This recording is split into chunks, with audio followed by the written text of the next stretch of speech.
Whoops. Would help if I turned the microphone on. One. Ah, look at that. Hello? I'm not getting mic notifications. Are you guys getting the mic on this?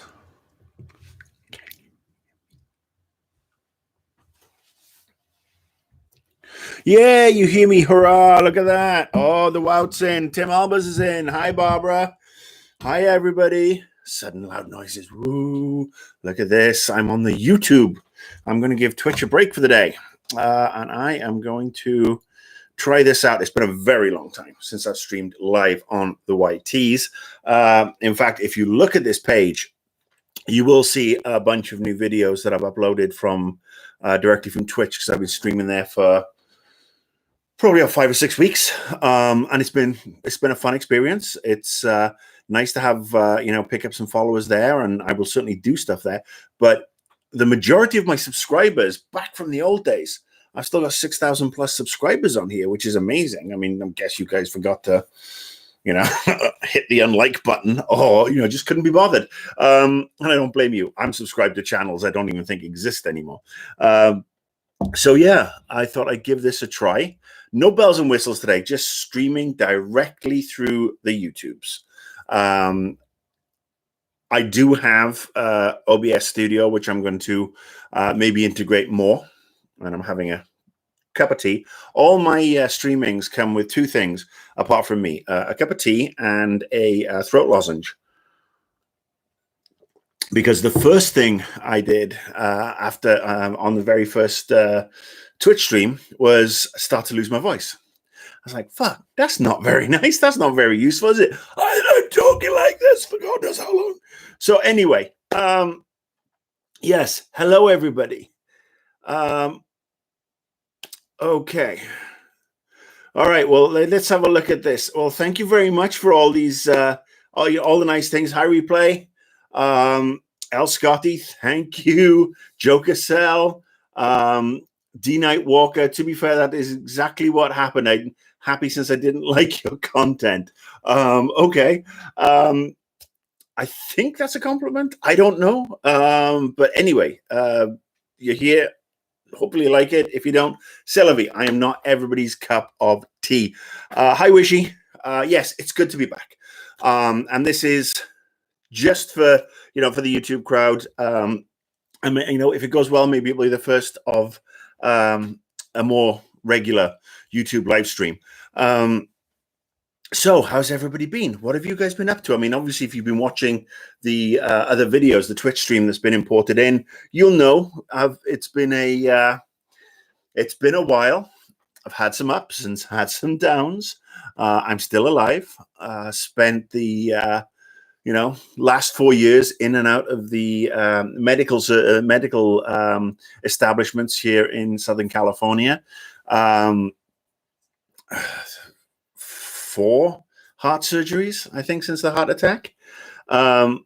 Yes, the stream will be advertiser friendly, but I've got, if somebody wants to look, I want to work. I want to work with people. I will be fully transparent. If somebody wants me to talk about their product, happy to do so.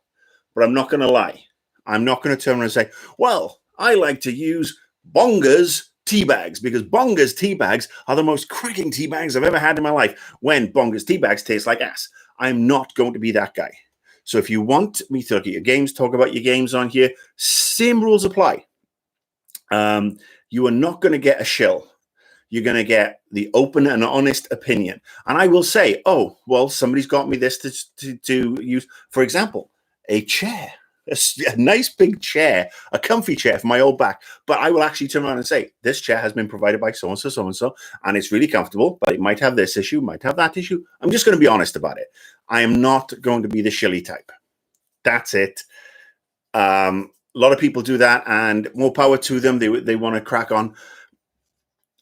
I think one of the things I've done, I think I've built up enough, and I will look back at the chat room in a second.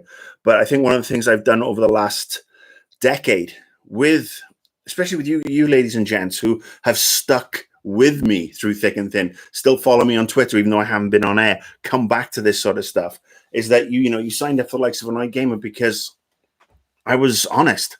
And I'm not saying I'm better than anybody else by any stretch of the imagination. I can't do the shill thing. I really can't. I wish I could. I wish I had the moral and ethical flexibility to turn around and, say a bunch of stuff about things when I don't believe in them. And I just can't do that. I don't know.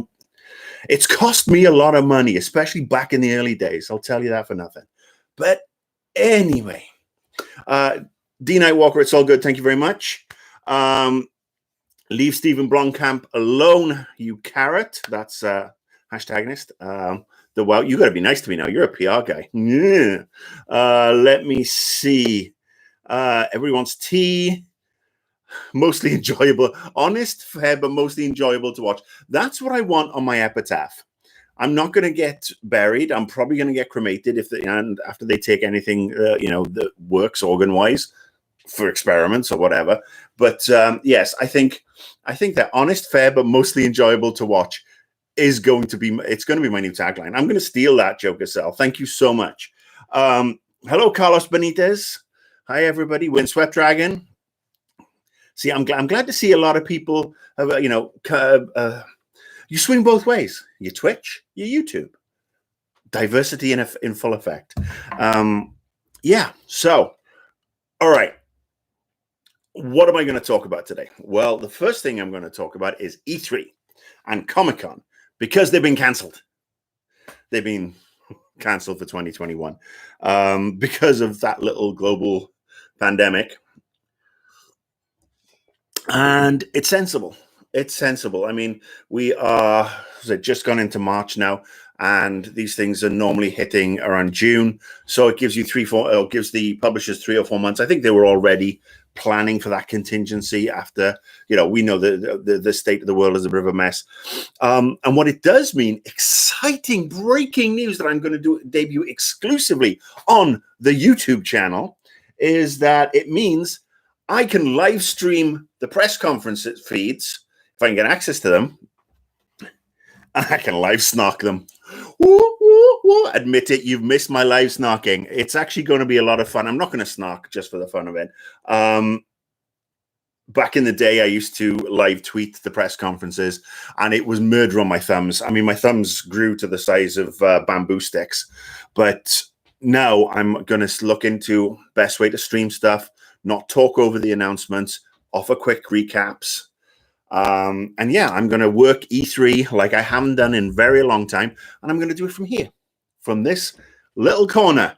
And who knows, maybe that guy will come back. He's already, excuse me. He's already come back once or twice on the Twitch channel. Who knows, maybe he'll go back to YouTube as well.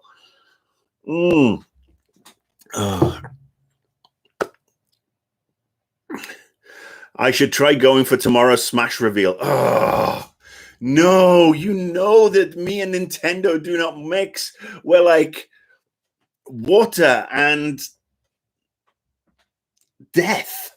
I mean, I cannot give Nintendo a fair crack. I really can't. And I know this, and that's why I generally stay away from talking about Nintendo titles. I think I have a bias against Nintendo that has fostered over the years, that I think it was born initially from a desire to counter the rampant fan reaction from the media, who I felt weren't doing their jobs in looking at Nintendo with an even hand and more just fanboying and fangirling and whatever out. And it's gone to the stage where I can't give Nintendo a fair crack. I look at their games. I mean, we're talking about Smash Brothers tomorrow. Another Smash Brothers reveal. How many versions of Smash are there? I mean, how many? And again, this is my problem. Nintendo have 8, 10 IPs, and that's all they do. Same thing over and over and over and over. And there's no innovation. There's innovation in the consoles. The Wii was a big step forward. The Wii U was a interesting attempt to do something. And then they basically did the Switch, which was the Wii U pad without the actual console, and it's worked really, really well. Again, not my cup of tea. I have the the Switch over here, and it's gathering dust because of all the, I played Super Mario, the first one for the Switch, and obviously Animal Crossing, but I played them for a little while and I kind of got bored because, again, it's not my cup of tea anymore. And that's fine. It's fine for me not to be into Nintendo, just like it's fine for everybody else to be into Nintendo. If it makes you happy, great. I would just love to see some more innovation. They took more chances 30 years ago than they do now, in my opinion. And this is somebody who has a Super NES with a bunch of Super NES games still. So, okay. D Night Walker. All right. Why do people hate E3? So let's have a talk about E3. Let's talk, because I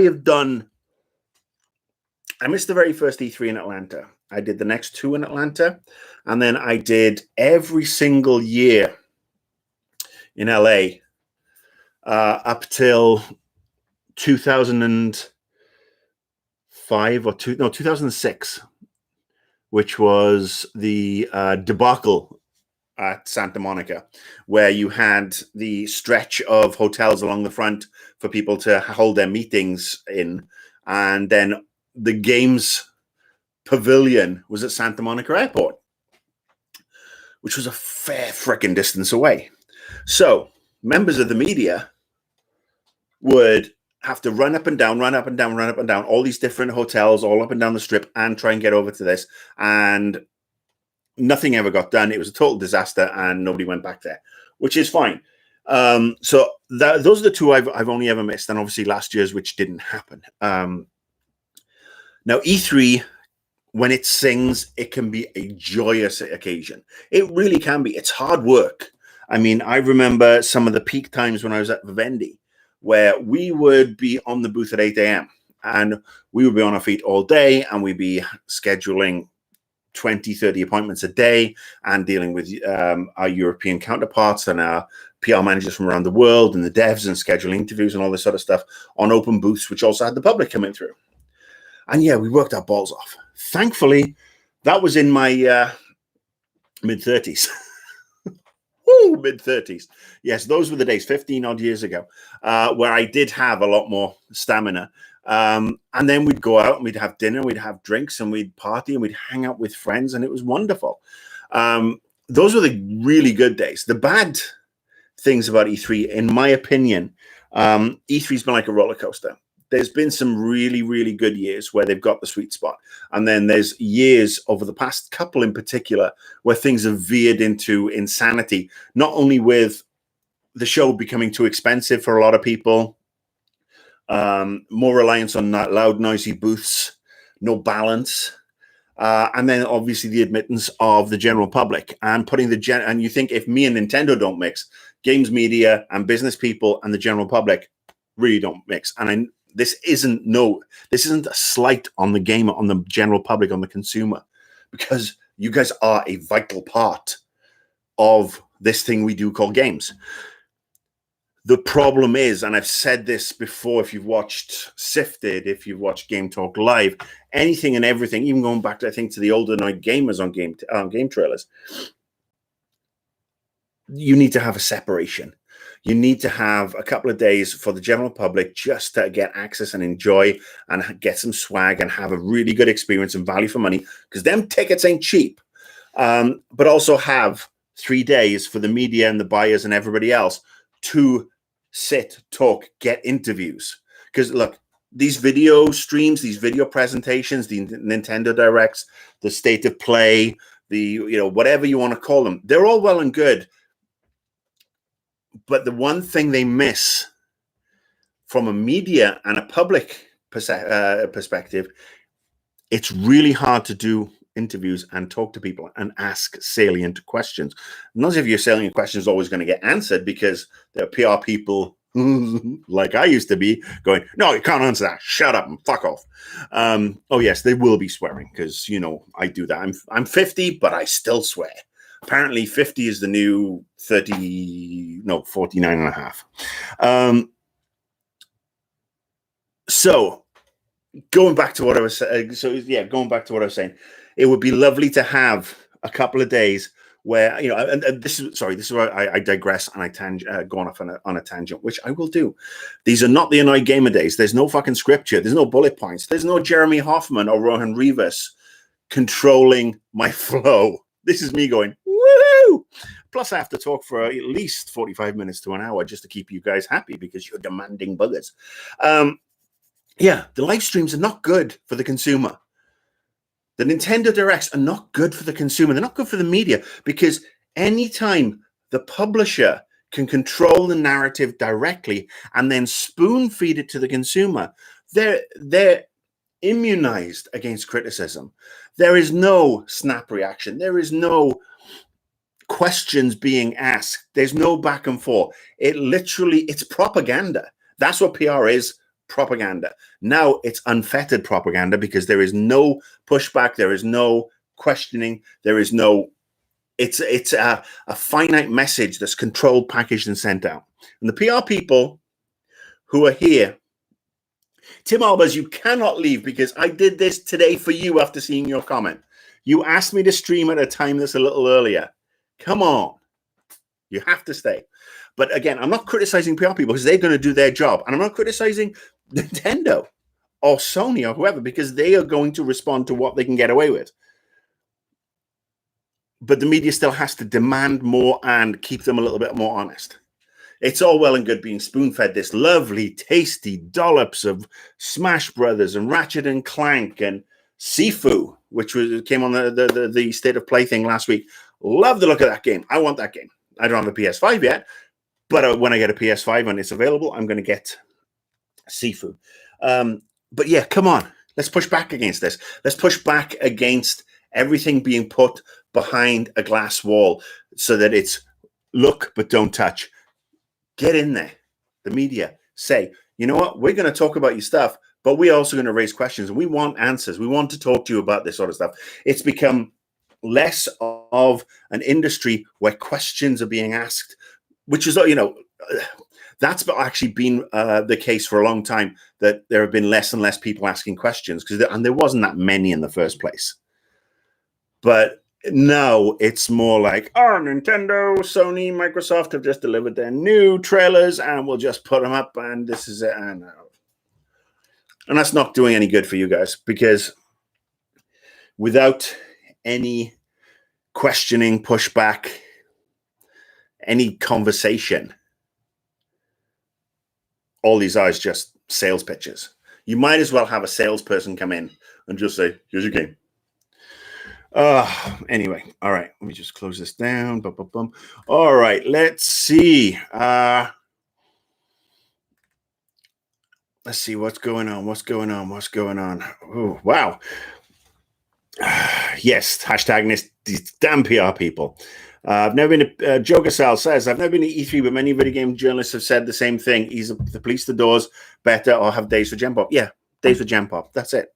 Let the general public in. Let them enjoy. Let them get T-shirts. The fact that we had an E3 a couple of years ago where people were fighting at the Nintendo stand over swag while people were trying to do business is unacceptable. And this goes back to the ESA and their fractured view on leadership and the fact that there doesn't seem to be much by way of leadership. And I'm hoping that'll change. I hope they can bring things together because E3 is the crown jewel with no disrespect meant to Gamescom and Tokyo Game Show. E3 is the jewel for the ESA. That's always been the one that people have gravitated to. TGS was for a long time, and then Gamescom has sort of like taken over the mantle from E3. But it would be nice to see E3 get back to something aspirational people want to get to that served all aspects of the gaming industry. Okay, AG Unleashed. Yes, I am unleashed. Woo! Do you think something like GDC could share the burden of marketing you have to do at E3? Okay, so GDC is the Game Developers Conference. There hasn't been one, obviously, for a while because pandemic. Normally, it's held in San Francisco. needs to move away from San Francisco. With apologies to any San Francisco residents watching this now or watching in the future, San Francisco's fucking shithole. Lived there for a year when I worked at Ubisoft. Worst year of my life in the States. And before that, I lived in the boondocks of North Carolina for 18 months. But yeah, San Francisco is overpriced. It's dirty. It's full of assholes. They can't look after the homeless population. There's shit in the streets because everything is too expensive, and people are being forced out of their neighborhoods. Get it away from Moscone Center. The only reason it's there is, it started off there, and it made a lot of sense because a lot of the games industry was there at the time. But San Francisco is not a attractive proposition for anybody to come into. Crime is rampant. Let's move it away to somewhere. Put it into Austin. GDC in Austin. One GDC a year. Austin. That would be great, I think. Center of the country. Admittedly, Texas having some issues right now with power. That's not necessarily the Austin City Council's fault, is it? No. Lieutenant Governor Abbott. But yeah, Holden, Austin. There's a lot of game developers there. Lovely part of the world. I've been to Austin a few times, and I've got to say, I've got nothing bad to say about it. It's a beautiful part of the world. Put it there. People can come, gravitate. But I don't think it should take up the slack of E3 and of video game marketing. The point I got to, again, before going off and wandering around, was GDC is the Game Developers Conference. When I was a PR guy, I viewed it as, I am not going to announce a game there. I am not going to have press interviews for my developers there. I'm happy to schedule additional stuff after, email, phone, whatever. This was before video conferencing. But GDC is a place for the development teams who work very, very hard and, rarely get the acclaim they deserve, for them to go mix with their peers, have a couple of days away, go to seminars, go to round tables, learn, share, network if they want to get another job somewhere else. But that's what GDC is for me. And I would always say, in fact, I'd say the fucking press should be banned from GDC. Keep them away. Lock the door. Say, you are from GameSpot. You will not get in here. Give the PR people a fucking couple of days off too. And just say, off you go. Go enjoy. Learn some new things.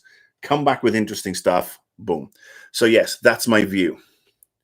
That's my view on GDC. And then DICE is another one. DICE is a little bit different. I've only been to one DICE. I went in 2019. Had an absolute blast. I was very lucky to go. Got to attend some very interesting panels, talk to some very cool people. The award show is second to none. So much fun. Drank a little bit.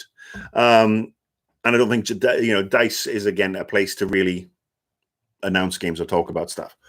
So focus it on E3, on TGS, on Gamescom. PAXs, that's another one you can have stuff at. But no, the other stuff, keep them separate. I hope that answered your question. Because again, if you control the focus and you make E3 bigger and better and make it more focused and structured and give the publishers, the stakeholders, more opportunities to do stuff and less incentive to say, oh, well, we're going to fuck off over here and we're going to have our own little dog and pony show and you can just stand there and look like a skeleton bare bones. If you give them more opportunities to come back in, that is better for the games industry. It's better for the consumer. It's better for the media. It's better for everybody, in my opinion. What do I know? Ankita, what was my favorite game over the last year? Okay, so my favorite game. Now then, this is coming with a major caveat. In fact, if I could find a caveat that big, I would hold it up and say caveat alert. Because my favorite game of the last 12 months is Cyberpunk. Now, I know people are going to go, what the fuck? It's broken. Absolutely. It's not Cyberpunk on the PlayStation or the Xbox. It's Cyberpunk on the PC. And it's not just a PC. I decided to invest some money last summer after my heart surgery in a something I haven't had in a while, which is a 800-pound Gorilla Boom PC. It's a gaming rig. It's an Alienware Aurora, really powerful, and it was bought to run games like Cyberpunk, and it runs games like Cyberpunk. Now, it runs them as well as Cyberpunk allows to be run. Let's talk about the issues with Cyberpunk, of which there are numerous. And I've streamed it on, you can see some of the gameplay streams on this very channel where I streamed it from Twitch, and we saw the various issues. There are still broken missions. There's no third-person camera. There's characters in T-pose. There's graphical glitches. There's cars, you're falling through the world. There's things that you can do with, another character. And I think one of the streams shows this, that we had to push, bury a guy by, say goodbye, give him a Viking funeral, if you will, by sending him off the side of a cliff in a car, and it exploded. And I thought, after that, great, I want to get on the bike, and I want to do my Thelma and Louise bit. And the game wouldn't let me. The game stopped my vehicle from accelerating towards the bridge. In the end, I ran off the side of the bridge just to see if I could, and I could. But that's a cheap gameplay mechanic designed to hamper your experience in the world. If somebody, the best games, the best big sandbox games, in my opinion, are the ones where they want you to dick around. If they want you to say, all right, well, you're going to drive off this bloody ravine. We've put it here. So we're going to let you drive off it and do it as many times as you want. And you know what? You may get an achievement. You may get a stunt. You may get a, recording a clip or whatever. But it's going to be fun. Yes, you're going to die. But we're not going to take that so serious. Because let's face it, if we put it here, you're going to want to jump off it. Because that's what we do. We fight when we play games with these huge environments. We want to do stupid shit. In reality, I am not taking my car and driving off a ravine in real life. But in a video game, in a cyberpunk futuristic world, I'm going to do exactly that. And I'm going to enjoy it, and I'm going to have fun. I'm going to do it. Oh, I'm going to have a little contest for myself. Which car or bike in Cyberpunk can go furthest when I jump the ravine? And I will make a little YouTube video, and people will see it, and people will go, oh, that's actually fun and silly. Totally pointless, but fun.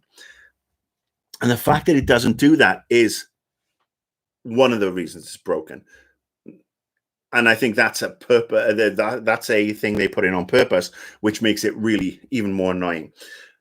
Yes, there are frame rate issues, broken missions, sound issues.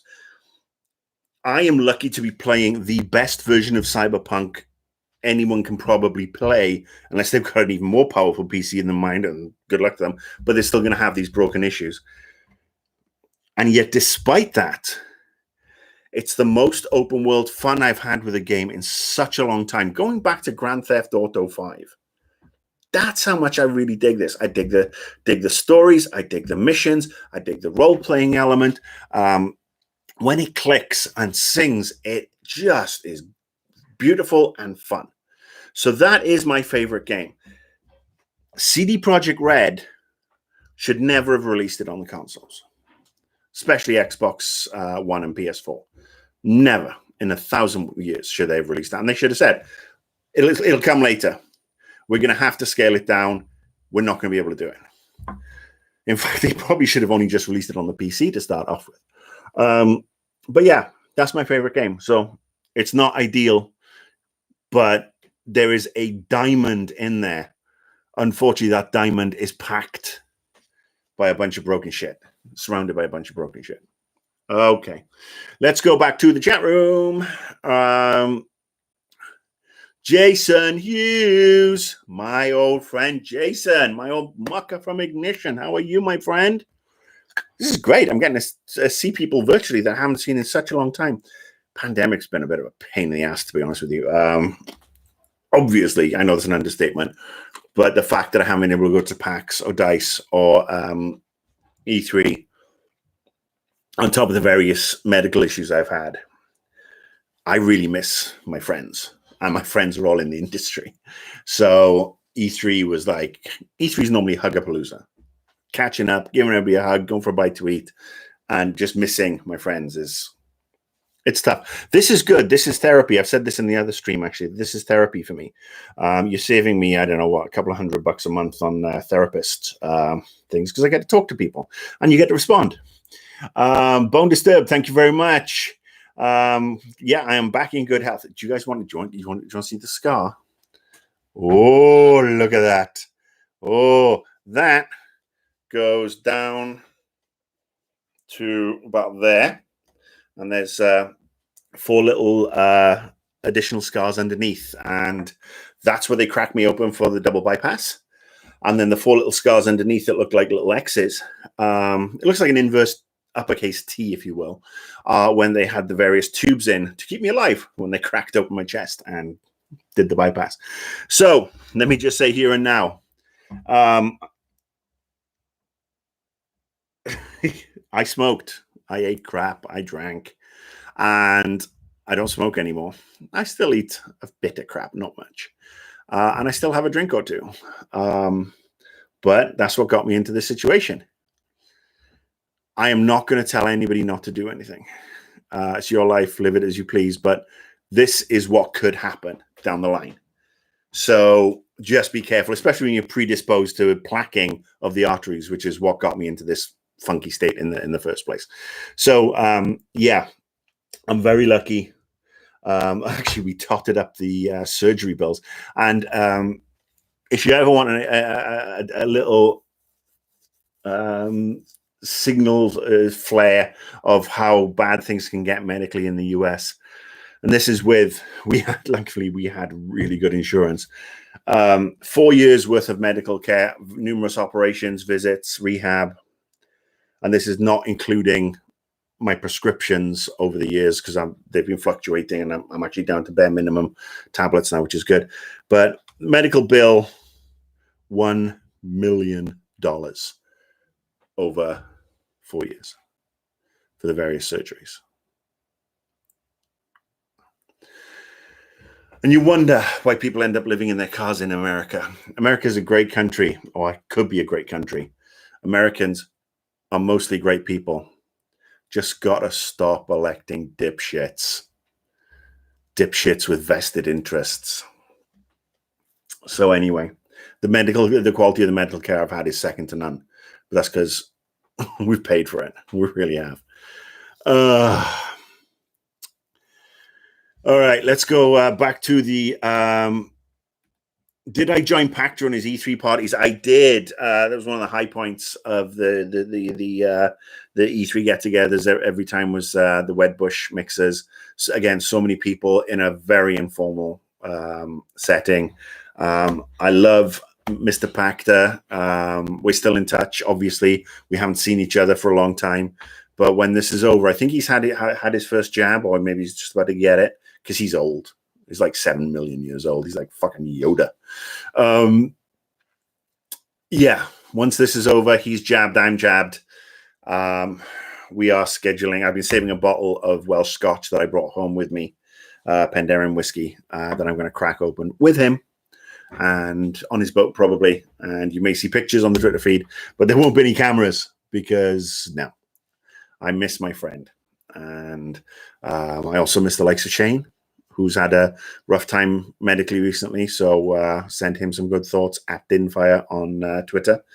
But yeah, I haven't seen a lot of people, so it's tough. But if you are in here and you're one of my friends who I haven't seen in a long time, I'm so glad you're here. Thank you. Miss you guys. All right. Yes, the more you play Cyberpunk, the more rushed out it feels. Yeah, I mean, I think it's just the scope. It's the ambitiousness of it is huge.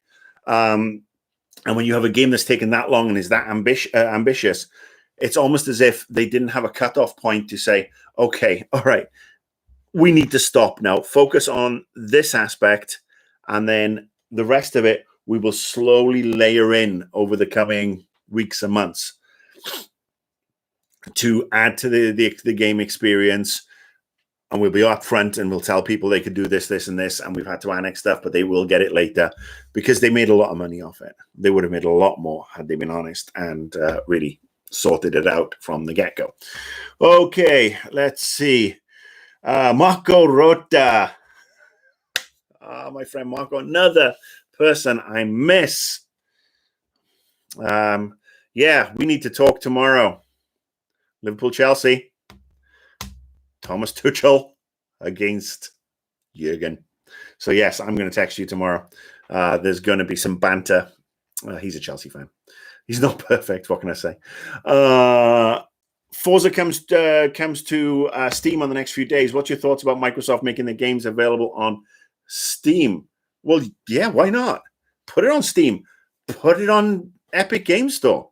Put it out there. If you're doing these games and you're transporting them, you're putting them onto PC, there is, look at it as back in the old days, would they put Forza on PC and would they put it on desk and put it into Best Buy, into Target, into GameStop, into Game, into EB, whatever you want, whichever outlet there is around the world. Back in the days when we had PC games that were delivered on disk and we had disk drives in our PCs, they would have. And now it would make sense for them to put it on as many digital storefronts as they can. Get it out there. Because at the end of the day, yes, there is a cut that they lose with regards to the revenue because the storefronts, the digital storefronts, want their little slice of the pie. That's the way it goes.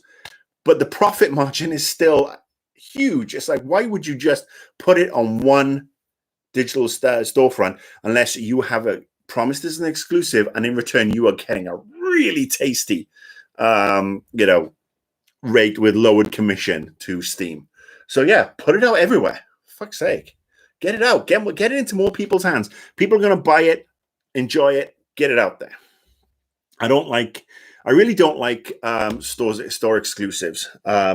We've had this problem in the games industry for a long time, and this was down to when retail was obviously in the driving seat. So Walmart would say, well, yes, we want to place orders for this particular game, but what exclusives can you give us? All right, well, we'll give you 2 exclusive missions. Fantastic. And then Target's like, well, we want something too. We'll give you a collector's edition toy. Oh, great. And then Game would go, don't forget about me. And they'd want something. Those days are going, almost gone. We know that we are all shopping a lot more digitally with regards to buying content direct or having stuff shipped to us. The fact that we can get away from doing these exclusives, because I always hated the exclusive, because I want everything. If I'm buying a game and I'm a fan of a game, I want every single aspect. I don't want stuff to be tied in exclusive. Just put it out there and sell the additional stuff through a collector's edition or a model store or whatever. But don't lock stuff away. No more exclusives. Yeah, we know we're going to get console exclusives. That's what first party is all about. But when it comes to things like PC, get it out there. Let me see. Jakey. Oh, look at Mr. Jake with his big tick and check mark next to him. Jake is in the house, and Jake is a very big streamer. He's a very powerful man in the streaming world. He's a legend. And I fully expect him to tweet out that he's watching and enjoying my stream and that people should come watch it, because I've always been nice to Jake. I've always done nothing but the best and love and respect for Jake. So good to see you, brother. So good to see you. Thank you for coming in. Yes, I miss the IW crew as well. I really do. Dave, but I'm going to come. We're going to talk about that one in a minute. Yeah. I miss the IW crew. I miss the Game Trailers crew. A lot of them are off at Epic. There's the Easy Allies crew now, or they're doing their own thing. Carl Bosman's doing his own thing, I think, on Twitch. Ooh, Steam. So yeah, I miss all these guys and girls that I haven't seen in a long time, but they're all doing well, and I could not be prouder. I'm the big brother they never wanted, and in some cases, I'm old enough to be their dad. But I'm just proud because they're doing what they're doing, and they're getting a lot of respect and a lot of time for it. Long may it continue, and support them, watch them, share them. Love it. Dave Bond says, should have put Chris Roberts in charge of Cyberpunk. He knows how to keep a project. Wow. Hang on. Whoa.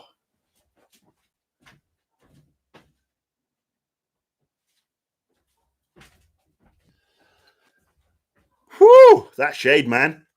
Wow. How to put these on. Damn, well done. That's a mic drop. Yes. Whatever happened to that game? Is it still going? Probably. Are people still playing? Probably. Jesus. Now, there's a game that couldn't hit a deadline if it was half an inch from its face and it was the size of a barn door. The phrase banjo on a cow's ass came to mind.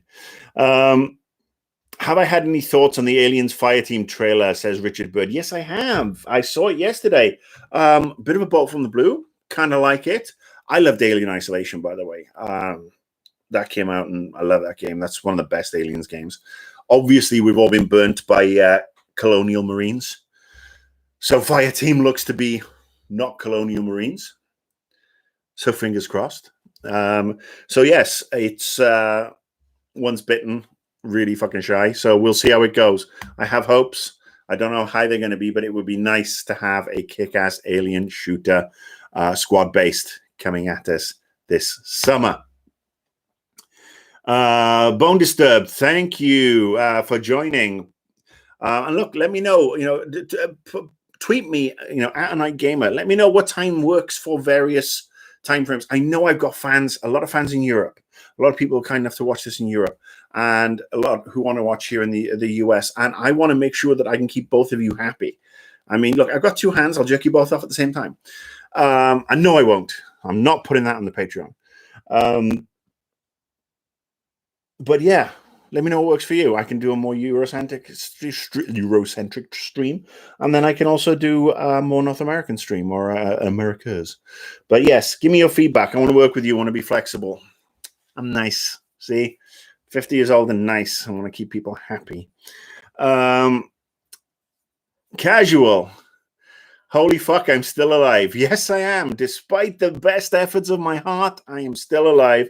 Were you at Game Trailers Crew? Yes, I was that guy. I was Annoyed Gamer on Game Trailers, and I was on Invisible Walls. So yes, I am here. I'm alive. It's been in the words of Eric B. and Rakim, it's been a long time. I shouldn't have left you. But I did. I had to step away. I wasn't happy with the industry. I wasn't happy with myself. I felt very disenchanted with the industry and the direction it was going. And then other things happened. Life happened. I died. I was down for 18 minutes.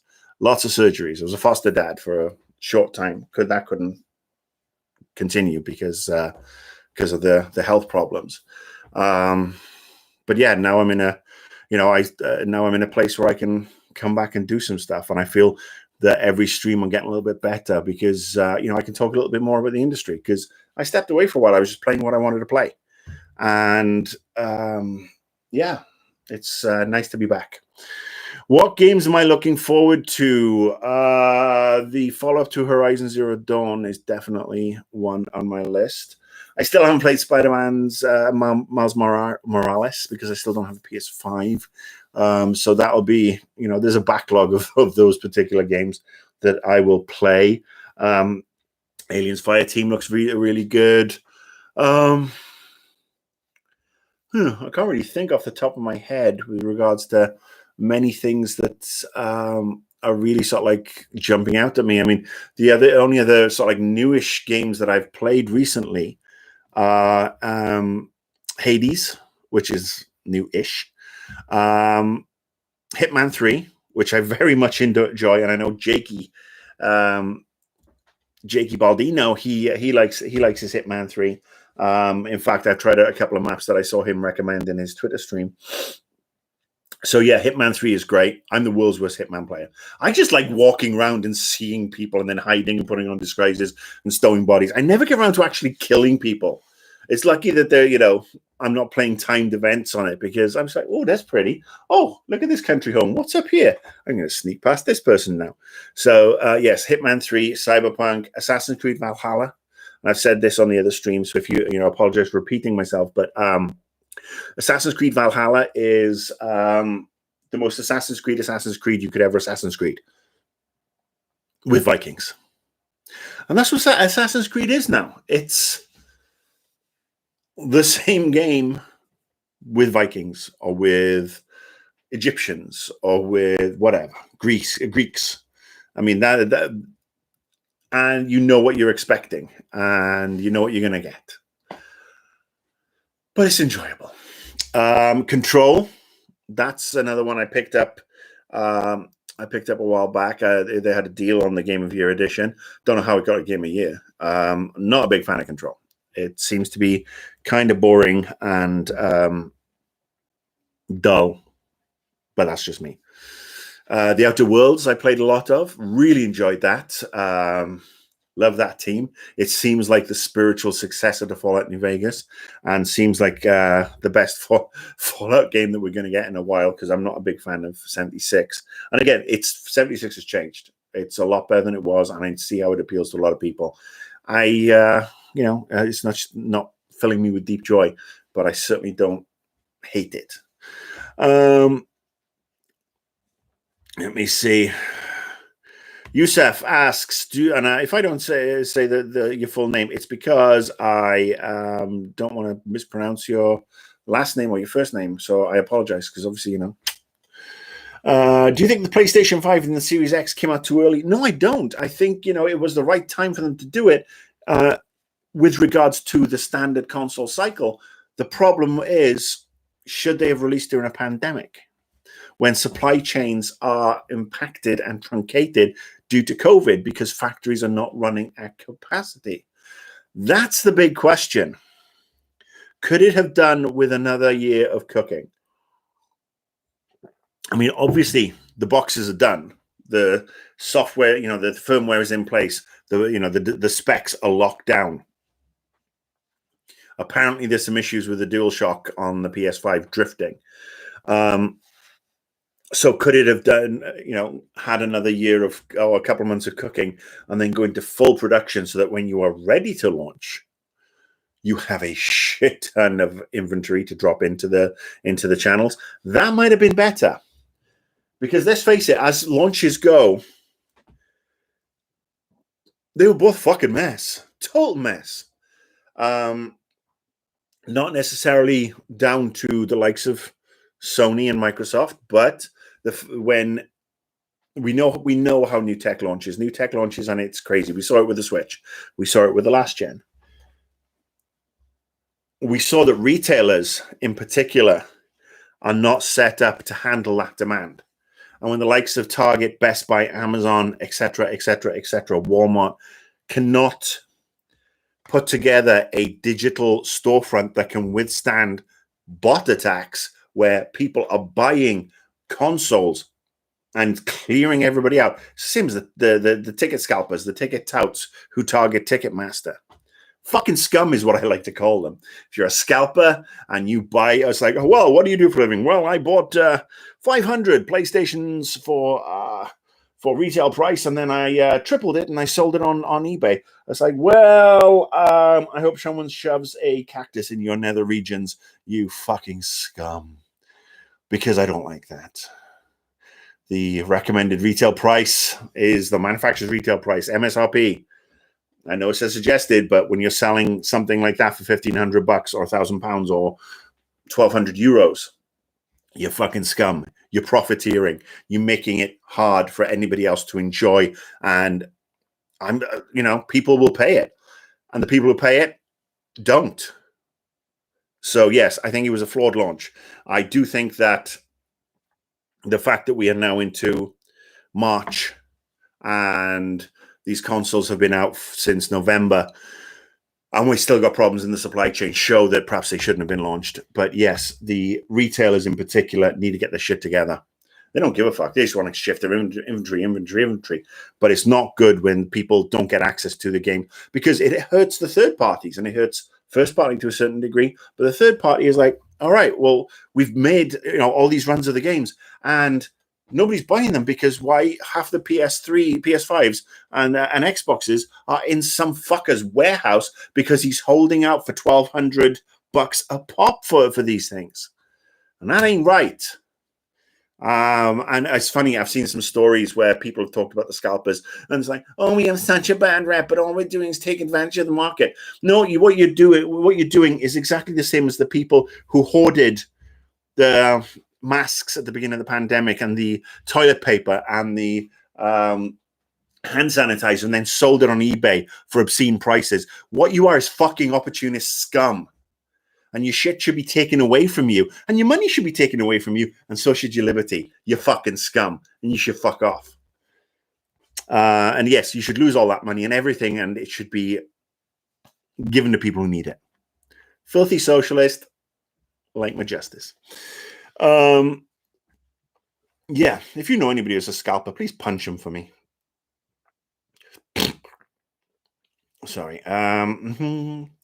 Immortals Phoenix Rising. Yes. I'm gonna have to give that a try. That's one that's popped up on in recommendations a few times. I'm gonna give that a try. What are my thoughts? Carlos asks, "What are my thoughts about No Man's Sky and how they've landed it?" I've got nothing but respect for them. They promised something, didn't deliver it, and they've since worked on this game and transformed it and delivered well beyond their promises. Yeah, I mean, they're the exception rather than the rule. I will say kudos to Sony for backing them. Kudos to it was a Hello Games, isn't it? To those guys for just knuckling down and fixing it and continuing to work on it and continuing to put content out and building a fan base that's appreciative. And the fact that it's come to Xbox and it's come to PC, they're reaping the benefits of their hard work, and nothing but love for them.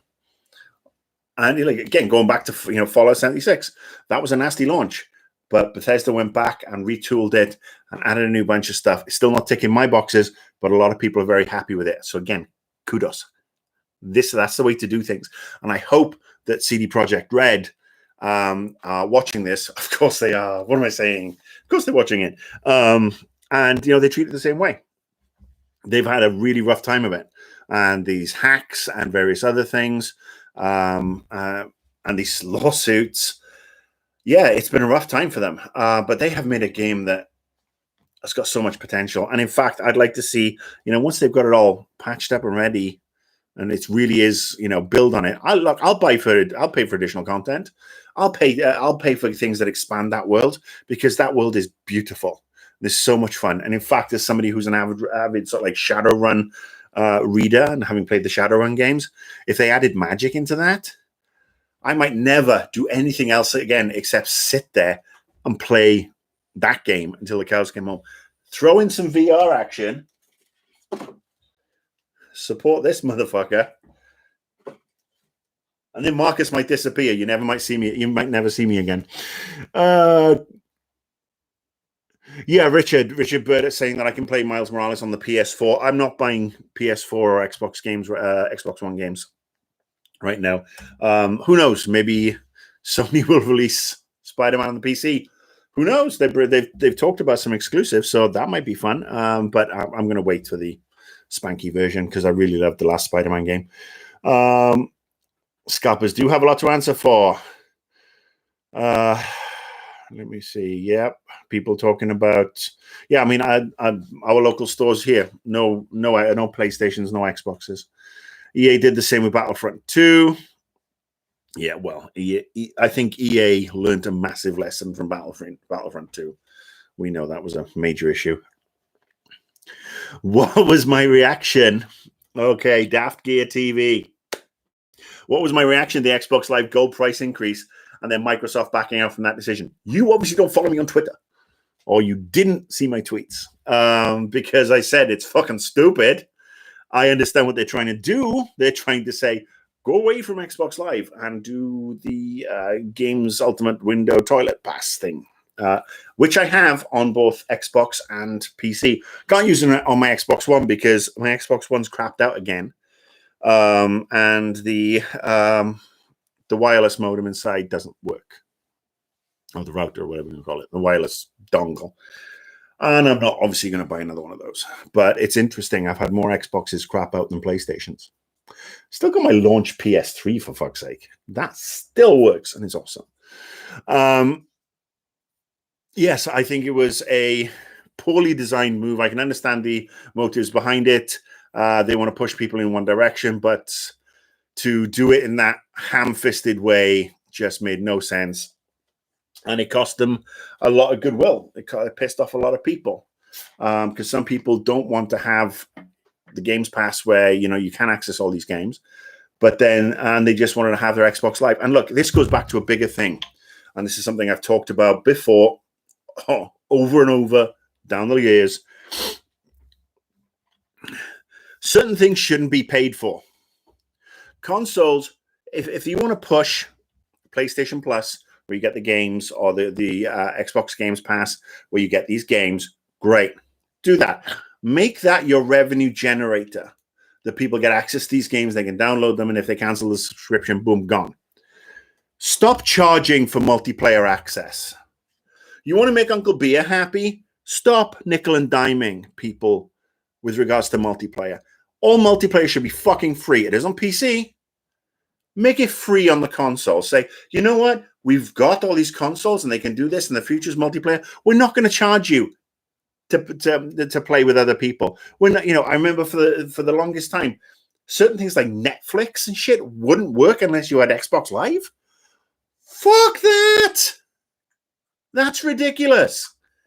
I was pissed at it then. I know it's not the case anymore. I don't think it is. I don't stream Xbox on, you know, I don't stream Netflix or anything like that on my consoles because I have them on my TVs or my Apple TV boxes. But yeah, how about you just make multiplayer free? Encourage people to get in and play more multiplayer instead of charging for it.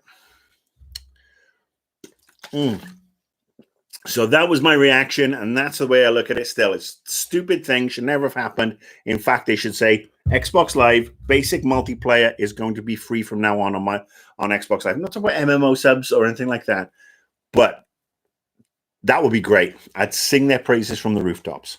Not that they give a shit. Yeah, Xbox Ultimate's great. Xbox Ultimate's great, but don't pay Xbox Live shouldn't be a thing. Whew, have I caught up with everybody in the room? This is great.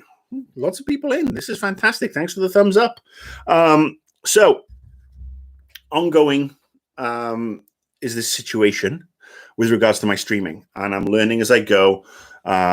So that's why production values are basically me, my quality artwork, some bits and bobs, the bottles of water, more artwork, yada, yada, yada.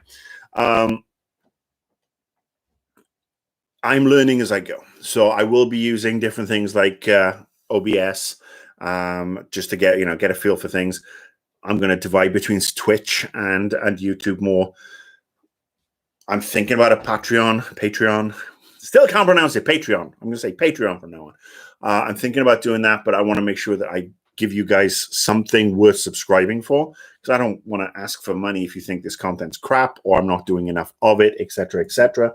I know I can do things like private live streams where we can have full Q&A sessions for subscribers.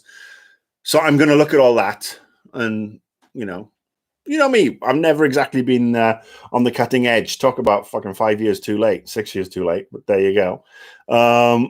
I was off doing things, dying, having foster kids. So yeah, if you have any suggestions, topics you want me to talk about, just remember this is like the old Annoyed Gamer days and the Invisible Walls days. At Annoyed Gamer, you can post there. You can post in the comments here if you've got things you want me to talk about. Let me know best preferred time, where you come from. Should I do an early stream that's around 8 p.m. Central European time, and then do something for the East and West and Central here in the US? Talk to me. I want to work with you guys. I want to basically give you something that's cool and fun and useful. And look, I see the landscape of streaming and streamers and influencers, and a lot of them, with the exception of Michael Pachter, who is older than Methuselah, look him up. They're bright, energetic, smart, good-looking, annoyingly so, people who are full of energy, and isn't everything nice and bouncy and blah blah blah. I'm not going to say there's nothing wrong with that, because I'm old now and they can all fucking get off my lawn. I kid. I love the enthusiasm. I love the knowledge that they bring and what they they pour into their streams. You'll get none of that here. This is for people who have played video games from the days of the Spectrum 48K or the Commodore 64, the Texas Instruments machines, or the BBC Micro B. These are the one. This is the stream for the people who were in their late teens or, God forbid, early 20s when they bought their first Super Nintendo or Sega Mega Drive / Genesis. The people who bought a Game Boy when it first came out of their own hard-earned wages, as opposed to pocket money or mom and dad buying it for them.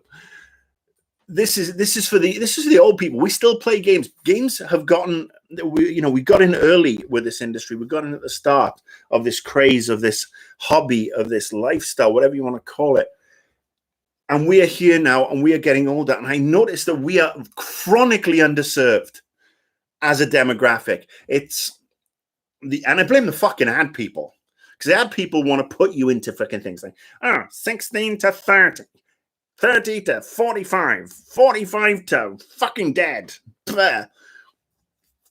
And these people, these ad people, marketing people, are fucking morons, because guess what? There are people like me, no kids, money when I'm working, and not in a pandemic, but I have money to spend on games.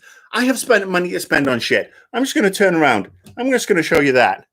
You see all that? Look at all that crap. See? That's all. Oh, look at that. Oh. But you see what I mean? There is money here. And I'm not the only one. I know there are lots of people out there with their kids, and they say, well, I don't have the time to spend on video games anymore. And then they say, oh, actually, I do, because I'm going to spend it more judiciously. I'm going to pick, I don't want to get into Fortnite. I mean, look, I'm old. I tried Fortnite. I died a lot. Good luck to everybody who plays it.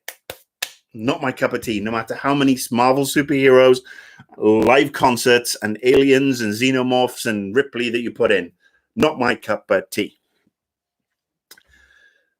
So yes, we are underserved. The gray gamer is what I think I'll start calling us. The gray gamer. We are underserved. We are a valuable dynamic, or a valuable resource. We are a valuable commodity. We will pay for Cyberpunk, and we will play it, and we will talk about it, and we will pay for Madden, and we'll pay for FIFA and all these other things. And more people are having their own game rooms, man caves, whatever. So yeah, I'm here to serve you guys, because I am one. I am you guys. We are older, but we still find time for games. We will always find time for games, because let's face it, if we have 2 or 3 kids, great. So, you got 2 or 3 kids. I guarantee you need to play fucking video games more than ever, because you need to lock yourself away in a room, turn the lights out, fire up your favorite game, and fucking get away from it. Your family's probably wonderful and the best thing ever, and you couldn't live without them. But you also need the you time. And I'm not talking about taking the iPad into the men's room or into the bathroom and going to fucking Pornhub. That's not the me time I'm talking about. I am talking about booting up Assassin's Creed Valhalla and playing through and enjoying it, and then also saying, oh, okay, they've got this new armor pack that I really like the looks of. I have the money to buy that. I'm going to go buy it, because we have worked our entire lives, and we do have money, and we do know what we like. So yes, we're here.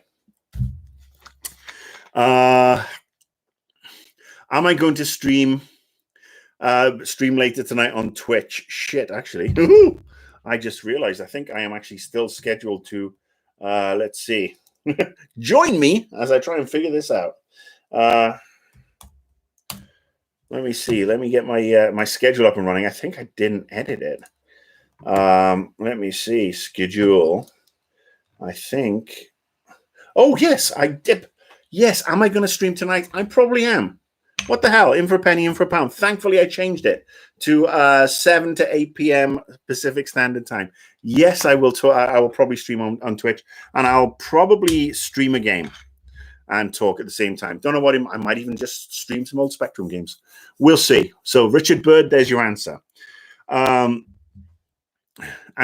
this is great that you told me here. Tell me on Twitter. tell me in the comment section, please, because in one you're not the other. I'm old. And look, I'll be honest with you. I'm not I was the last time you saw me on game trailers or anything like that. Because obviously when you do have a major heart issue and you're down for 18 minutes, and by down, I mean, I was gone. They were fighting to keep me and bring me back. So I was like off.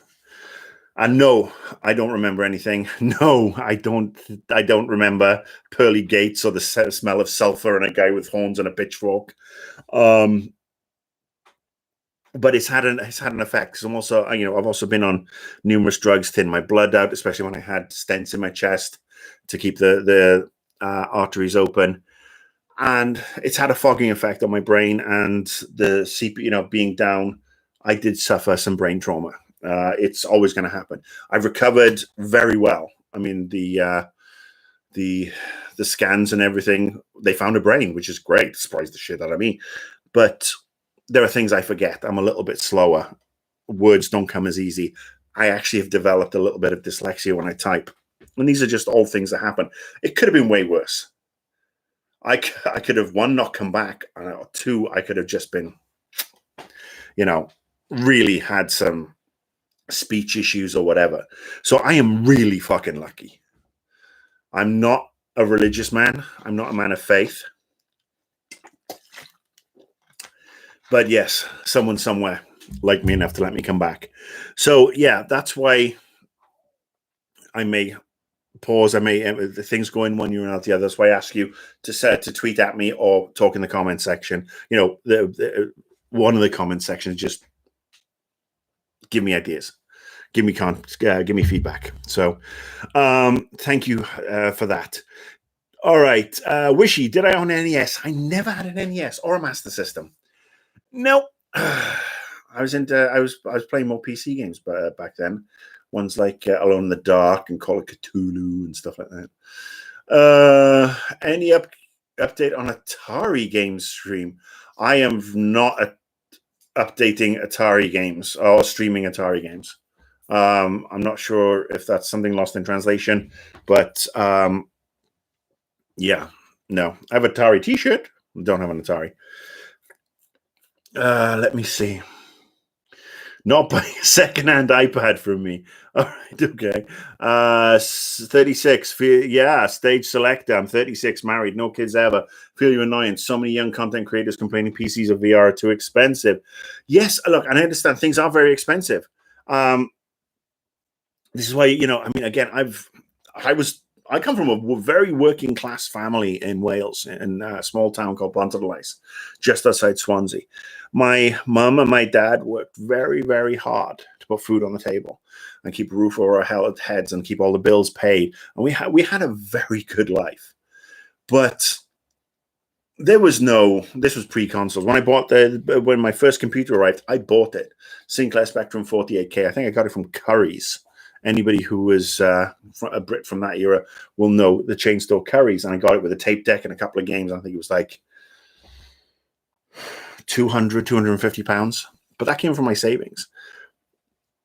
And yes, when you're young, you will not get as much stuff unless your parents are absolutely loaded.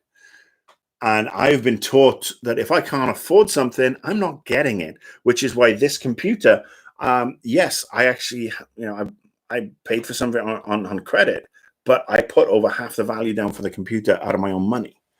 And that's just the way it is. So I'm not criticizing the younger generation. They have it hard, really hard. The fact that it's so hard to have enough money to buy a fucking house. Rents are so obscene. The quality of food or the cost of decent food, educational bills, healthcare bills. It's fucking rough to be somebody coming into the workplace nowadays. And for me, I left school at 16. I went off and did stuff. I had 3 jobs at a time. I was out drinking, working, having fun, blah, blah, blah. And then I fell back into video games. And I got lucky. And then, the mouth kicked in. The mouth's very helpful. But it's so much harder now. expectations are so much higher. Everything is so different. Everything is, everything's recorded. I would not want to be a young person today. I really wouldn't. I feel for anybody under the age of 30 in today's environment, because it's rough out there. So, but yes, we are an underserved demographic. And people will say, oh, you had your time. Well, look, guess what? It's still our time. Gen X. That's what we are. And Gen X, most of us are pretty good. We were self-sufficient. We didn't rely on people for a lot of shit. But we also aren't the assholes who want to kill the environment and various other things, although some of us are. Anyway, but we're not going to go into that. So yes, I am here for old people. Old video gamers. Interviews with developers. Yes, again, I am looking. The more I'm gonna, the more used to being, the technical side of it, I'm getting the OBS studio and various other things working. There'll be intro sequences, and there'll be, oh, I sat down with so-and-so and I recorded the interview, and here it is. It's been edited, and we talked about this, that, and the other. Or my favorite members of the media or whoever. Yes, all that stuff will come, I think. Especially as we're in a Zoom environment in a pandemic where people are perhaps a little more available. So yeah, that is totally doable. Jamesy boy, hey Marcus, so happy to see you back. I played Streets of Rage 4. Yeah, I got it from the Xbox. The Ultimate Games Pass thing on the PC. It was fun. Has the same problems that Streets of Rage had all those years ago. The understandable problems that Streets of Rage had at the time, because, we were dealing with 16-bit consoles and slightly jankier control pads. It seems like they've gone for authenticity over evolution.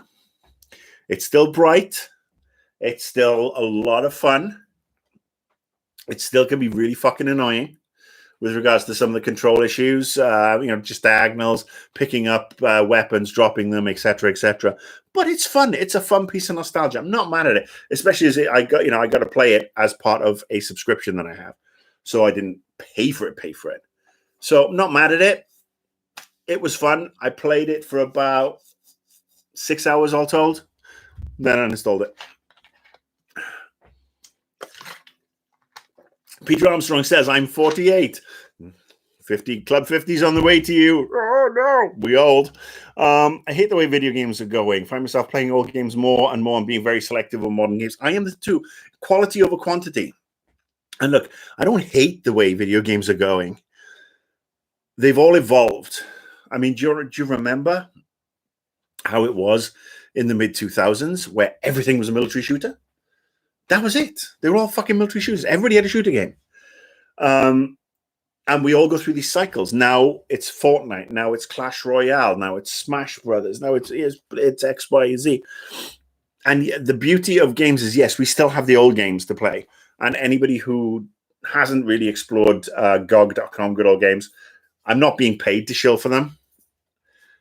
I just get a lot of stuff there. A lot of the old stuff that works. They got like SWAT and Blade Runner, Dungeon Keeper, Vampire the Masquerade. A lot of old games that are great there. But yeah, I am more judicious. That's why like Horizon Zero Dawn, or Fievel Goes West, or whatever the fuck it's called. That's one I'm going to buy. Love the last one. Grand Theft Auto 6 when that's announced. And they'll probably announce it and say, oh, by the way, it's coming out in 3 weeks. That's one I'll get. There are lots of other games. Like I said, Hades was one I started playing that I really enjoyed. And I can go back to. It's that roguelike where you die and you keep your power-ups. But it's quite enjoyable. It's not something you play over and over and over. I just bought Destroy All Humans remaster on a sale, and that's fun. So yes, there's a lot of great things about being an older gamer, and we are more judicious and we do spend more money, and we can spend time in 100-hour game or 150-hour game or an 80-hour game, but it just takes us longer. But we are more likely to buy the expansion packs of the DLC.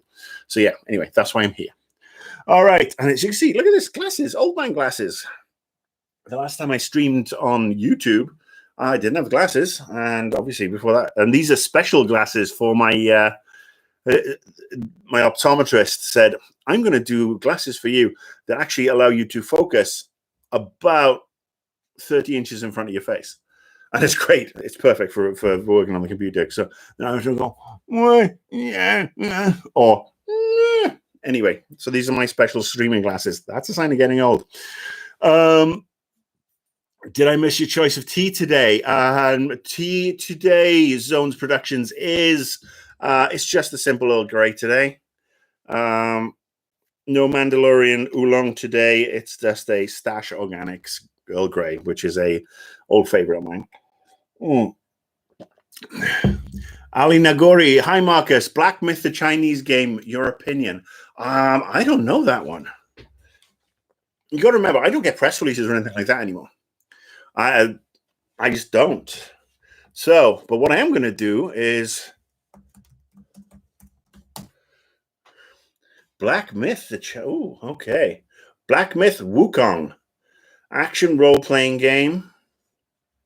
All right, I'm going to watch that later. I'll watch a trailer for that, and we'll have a look. Yes, this is my glasses cleaner. See? Oh my God, everything's gone fuzzy. As I said earlier in the stream, and I said on last week's Twitch stream, Sifu, PlayStation 5. That game just ticks all my boxes. Frost Ken, don't worry, the stream will be up on here. You have not missed that much. God, I'm still yakking away. Oh, Jakey tweeted about me. Oh, I love Jakey. Hang on. Well, welcome, Jose. Thank you so much. Let's see. Let's see. Look at that. Thank you very much. I love it. Oh. And Jakey, thank you so much. So now I know owe Jakey, apparently. I'll call him Jakey because first time I met him, he was so young and impressionable and so full of life and innocence, and I did my best to destroy all of that. Wishy, I miss BioShock. I'd like to see a new BioShock game. Just remember the last one, BioShock Infinite. I was one of the few people who really didn't feel that as much as everybody else. And I love the worlds they create, but they have to, if there is a new BioShock, move beyond the feeling that it's behind a glass wall. Everything's behind a glass wall. You feel like you can't really interact with the world. And now we know, I mean, with the tech that we've got, you make a world of BioShock, whether it's Infinite or, just redoing 1 and 2, and make those worlds more accessible, more interactive. That's going to be amazing. It needs a little bit more from me. But yes, I could go for a new BioShock. Game trailers reunion Steam possible stream. I don't know. Everybody's just so fucking busy. I mean, half of them are off working for Epic, making billions of dollars and wiping their asses with $100 bills. Then it's the Easy Allies crew, and then Shane's off doing Sifted. So I don't know how feasible that is, because everybody will be like, well, we could do it, but we'll do it on this stream or that stream. I mean, the Beatles done broke up. It would be nice. So, I mean, I've done some stuff with Shane. If you're a Sifted subscriber, if you're not, go and take a look. He has launched a new podcast called 3 Night Weekend, and I was his first guest, and we just talked about stuff, and it was fun. And he's had some great guests since. Would love to do something with the Easy Allies guys, but let's face it, they are way too successful. Ankita, thank you so much. Good night. Have a nice sleep. All my Euros. Love you guys. Yes, I know we still need a Discord for all of us old farts to hang out. So this is the thing. This is what you get. Hang on now. Don't be greedy. I mean, yes, I know I should start a Discord for people, and maybe I will. Maybe that'll be something part of the Patreon for subscription model, where I'll start and run that, and people get access to chat and stuff. And I will drop in on occasion, and maybe we'll stream. Maybe we'll play some Star Wars Galaxies together or whatever. Definitely on the list.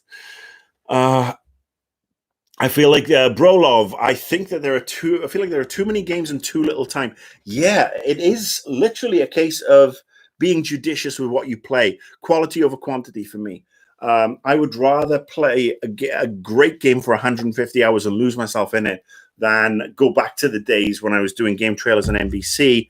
And I had, it's like holiday season. There's 2 new console launches, and you are going to get 50 games to look at. I was like, fuck that. How can I enjoy that? How can I get into that? And that's why I feel really sorry for a lot of the media today. They have a lot of games coming in and they don't get time to really get into them and enjoy them as much. I'm all about enjoying my shit. I'm old. I don't need to be stressed and rushed, which is why I'm here. Let me see. Stage selector. Well, ask Jonesy. I mean, be lovely. Yes, it'd be lovely to do stuff with the Easy Allies guys. And me, Shane, and Pactum, maybe we will. Oh, hello. What happened there? Ooh.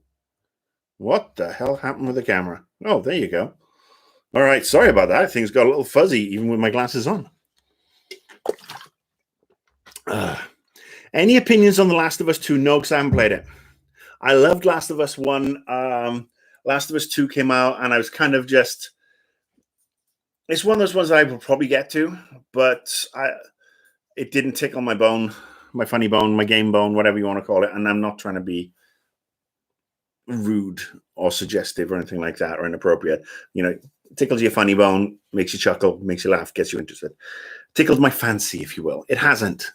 I saw a lot of the tweets about it, and people, a lot of people just getting real arsehole about it. And then, again, that's one of the reasons I stepped away, is that